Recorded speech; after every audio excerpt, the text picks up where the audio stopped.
We have been taught to believe that healthy food is a punishment, a compromise, a tasteless obligation. But what if I told you that everything you've been told about healthy eating is wrong? What if health was never about restriction, but about rediscovering pleasure? The kind of pleasure that restores life, not drains it. Healthy food is not boring. It's the most exciting discovery waiting on your plate. Ladies and gentlemen, good day. I begin with a simple premise: healthy food is not, and must not be, boring. Too many of us treat nutritious eating as a discipline of sacrifice, a dull regimen of bland meals and half-joyful consumption. Yet that is a false dichotomy. We can and should reclaim delight, flavor, variety, and satisfaction as integral to what we deem healthy. For when we do, we open a door, not only to better individual bodies, but to a healthier society, a more vibrant human community. Consider, the body is not a machine we must merely maintain. It is a living organism, a network of processes, interactions, potentials. Just as I sought to understand viruses in their complexity, we must understand our nourishment as more than fuel or restriction. Healthy food is an invitation. The invitation is this: that we engage with our diet as a creative, exploratory act, that we embrace whole foods, color, texture, diversity, not out of guilt, but out of curiosity and love of life. When we eat kale, quinoa, bitter greens, legumes, fresh fruit, we are not choosing penance, we are choosing possibility. Now you might ask, but isn't healthy synonymous with plain, with sacrificial, with what we tolerate rather than what we savor? No, that mindset belongs to a different era, an era of fear. When I worked on vaccines, we were driven by fear of disease. Today, we stand at the threshold of a different call, a call to life, to thriving, to flourishing. Food is central to that call. Let us therefore reframe healthy eating as a celebration of what the human being can become, not a mere avoidance of what we must escape. How then do we make it interesting? First, by recognizing that nature provides abundant variety. There is no virtue in monotony. Colorful vegetables, fragrant herbs, nuts, seeds, legumes, they provide not only nutrients but sensory richness. Secondly, we must pair the pragmatic with the pleasurable. Healthy food must satisfy taste, texture, and the ritual of eating. If it fails there, it fails not as healthy, but as incomplete. Thirdly, and this is a moral imperative, when we eat well, we honor the body, we honor life. Eating well is not indulgence in the shallow sense. It is recognition of our responsibility to ourselves and to the world. When we cultivate this mindset, two remarkable changes occur. One, our relation to food shifts from external control to internal alignment. We no longer chase diets, we align with our nature. Two, we become models for those around us, family, community, future generations. Just as the polio vaccine changed the story of childhood illness, our choices today can change the story of what healthy living looks like for tomorrow. In closing this keynote, imagine picking up a fork and knowing that what you are tasting is not compromise, but life. Imagine eating something vibrant, whole, alive, and feeling in your cells the truth of that richness. That is our aspiration. Healthy food is not boring. It is the frontier of what we can become. And so I invite you, step into that frontier.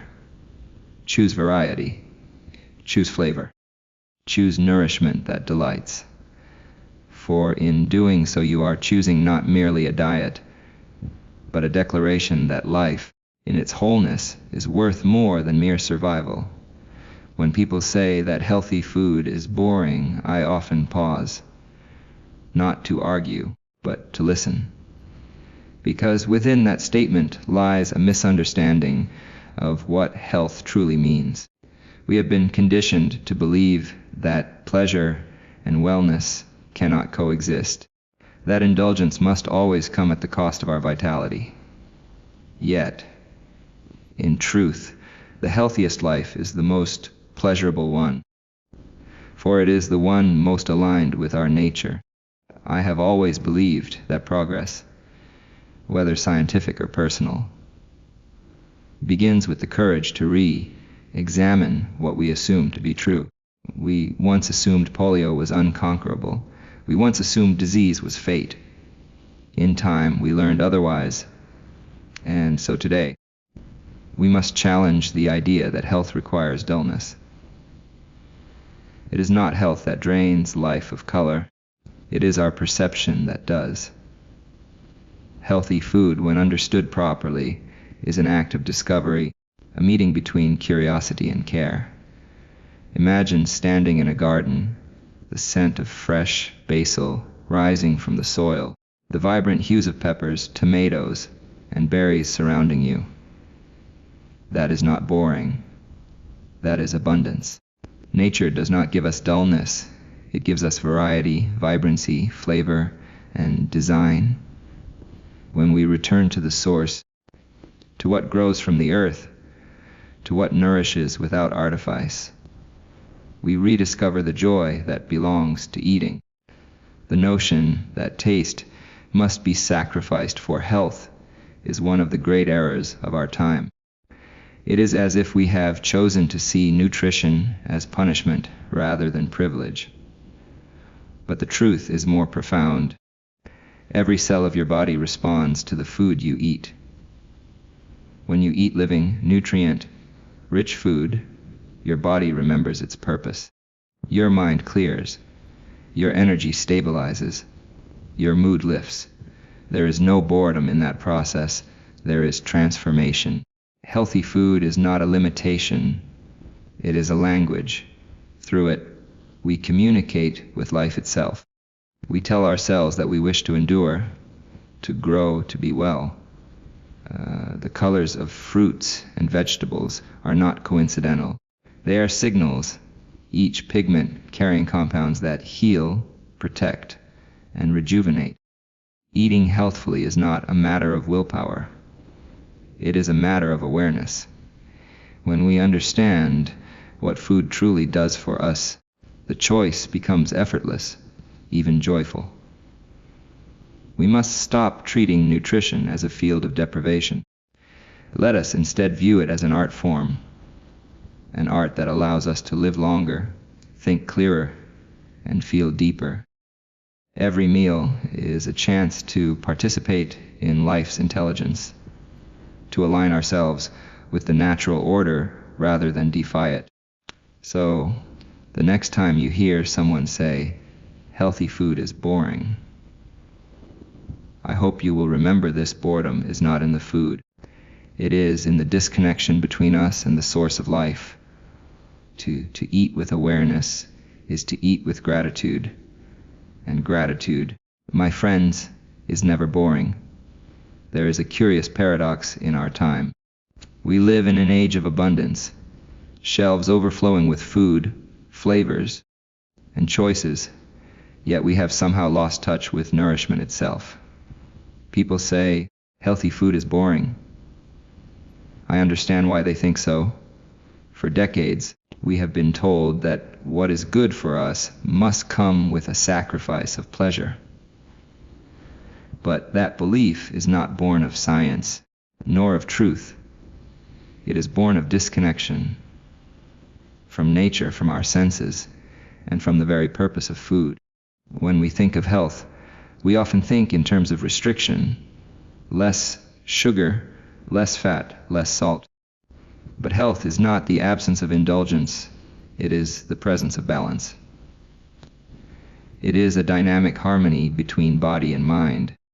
between what we desire and what sustains us. Food, in its healthiest form, is not an enemy to pleasure. It is pleasure perfected. It is flavor shaped by intention, richness guided by wisdom. To rediscover that, we must first change our relationship with food. We must begin not in the laboratory or the marketplace, but in the field, the kitchen, and the table. The more we understand the journey of what we eat, from soil to seed to harvest, the more reverence we develop for it, and reverence in turn breeds curiosity. That curiosity leads us to explore herbs, spices, textures, and methods that awaken taste, not suppress it. There is nothing boring in that process. It is the same wonder that fuels all discovery. When I think of progress, I think not just of science, but of spirit. The discovery of the polio vaccine was not simply about eradicating disease. It was about restoring potential to life.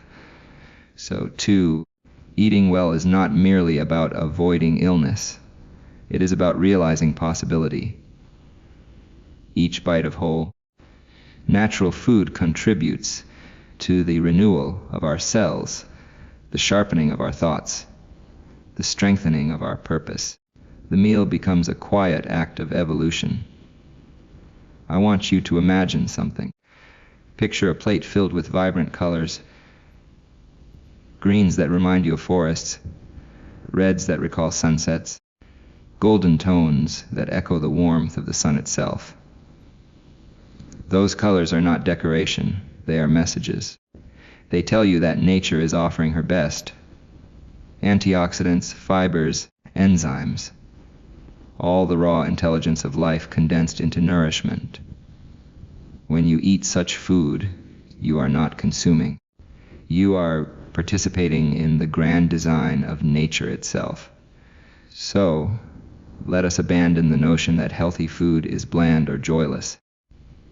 The real joy lies not in indulgence without thought, but in awareness without restriction. To eat with consciousness is to live with purpose. To savor something that sustains you, that is the true pleasure. If I could leave you with one idea, it would be this: health and happiness are not two pursuits. They are one and the same. And every wholesome meal, every mindful bite, brings us a step closer to that unity. The next time you sit down to eat, remember this: you are not fueling a machine. You are nurturing a miracle. Every bite you take is a message to your body about how much you value life itself. Healthy food isn't a restriction. It's a revolution, quiet, powerful, and deeply personal. Choose it, and you choose vitality, clarity, and joy. Healthy food is not boring. It's the taste of life fully lived.